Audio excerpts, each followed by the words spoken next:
Welcome back, everybody. We are in the midst of the Are You Not Entertained series with Hangry Michelle. We are in the Hangry District kitchen, and it's time for some cocktails. The best part about entertaining is making sure your guests are well lubricated. Whether that's non-alcoholic or alcoholic, I'm here to tell you how to make it easy breezy, stress-free. So I always get worked up about whether I have enough options for alcohol because everybody likes something different.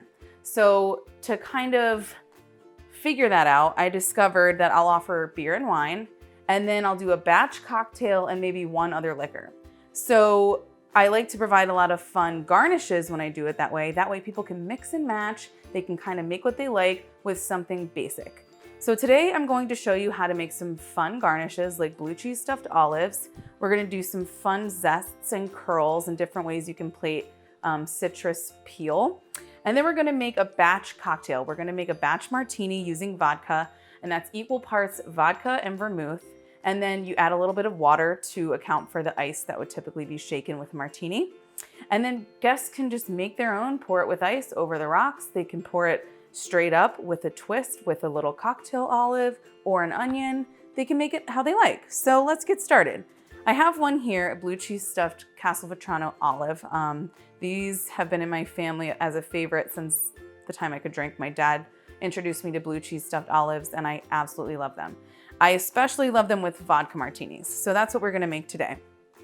So back when I had my first job in the restaurant industry, one of my first tasks in Frederick, Maryland at Acacia was to stuff blue cheese stuffed olives.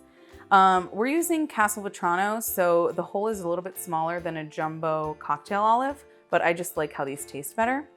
But the way they taught me to do it was to take your blue cheese, and typically this works better if you're wearing gloves, but I'm lazy, and to roll it into a cylinder like this, but I want to make it skinny enough that it can fit into the hole of the olive. So I'm just going to roll this out and then pinch it off. You know, into the olive hole. This is just so ridiculous. Okay, and then you just pinch it off there and you have your olive. I didn't really say this in my head before I started talking, but look, it gets the job done, okay? It really works well. You just shove this little guy in there.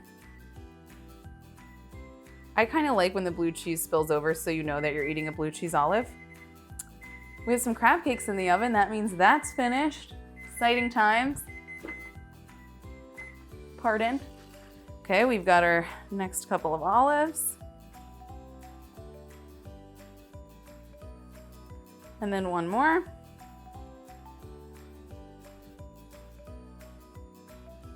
There you go. Easy breezy. We'll save this to stuff some more. Let me rinse my hands.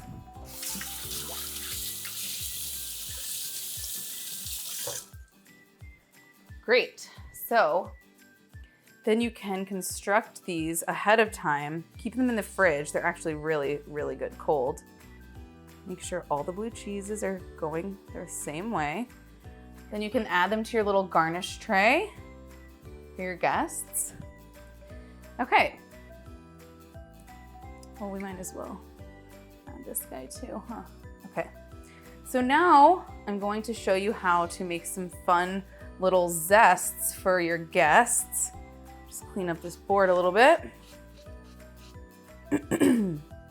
So we have an orange, very common with, you know, like Manhattans, any kind of bourbon drink, or an Amaro Spritz, which I'm going to show you how to make in a minute.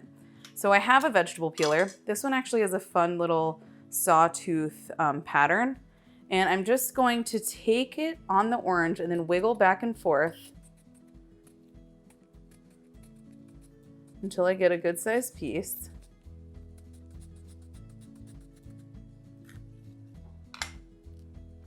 And this is just how you make a classic twist. You could even cut off the sides if you're worried that the shape isn't, you know, classic. But there's your twist. You just squeeze. When you wrap it around, you squeeze at the seams so it stays like a twist, okay? So we have our nice orange twist here. But then we can do something else, like with a lemon. I'm going to peel off a strip.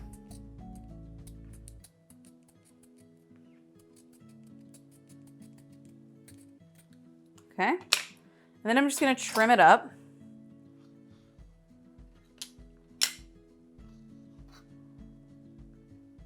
Into a rectangle. Make it look very formal. And then I'm going to cut a V into it.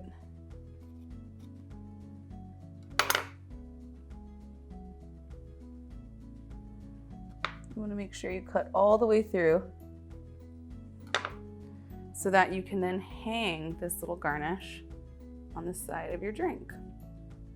Like that. Very cute, very creative, very trendy. You can go this way. Okay, so that's another fun way you can garnish. All right, let's make some drinks. First one I'm going to make is a martini. It's a batch martini with equal parts vodka and vermouth. We have some homemade vermouth by our friends Mike and Laura. Very excited about that. Vermouth is a wine-based liqueur. So I'm going to just do 1 cup of vodka because it's just me and Billy here, so I have a lot of martinis to drink tonight. And then 1 cup of vermouth.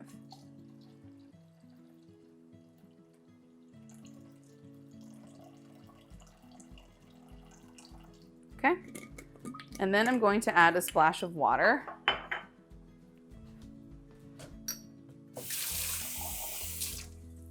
This will account for that melted ice that typically goes into a martini that's shaken. And then we're just gonna pour it into this beautiful carafe. Oh, cool.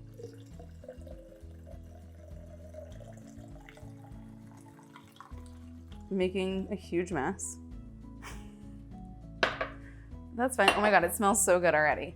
It smells like a martini. Just clean up my space a little bit here. And then all you have to do, I'm actually gonna add a couple little cubes to my martini.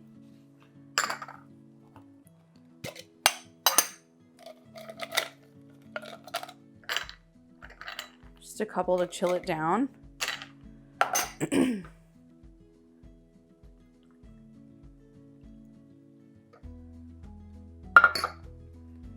Little blue cheese stuffed olive on the top there. Voila. Cheers, but we're not done. It's absolute perfection. So easy, so simple. You can just put a couple of these out. You could do a Negroni. Those are all equal parts. You could do a gin martini, anything you like. But one other quick cocktail I wanted to introduce you to is an Amaro Spritz. I'm trying to drink some cocktails that are a lot lower in alcohol and something that just makes me feel happy that I'm drinking. So it's called an Amaro Spritz and it's really simple. You fill your glass with ice. Perfect, cute little garnish. Then I have some Don Ciccio Amaro here. It's a DC-based Amaro distillery. They make all traditional Italian liqueurs and Amaros. They are absolutely incredible. This is the Amaro Donna Rosa. It's very bitter and very delicious. I'm going to do 1.5 ounces of Amaro.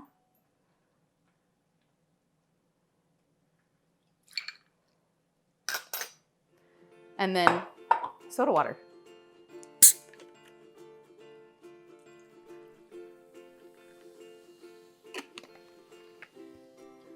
The best part is you finish it with a Casteltrevano, I don't know how to say that, okay? Olive and an orange twist. So there you have it. 2 beautiful cocktails to serve at your next party with an abundance of food and drink that takes less than an hour. You're gonna be wowed. So thanks for tuning in, and I can't wait to see you next time. Stay hangry.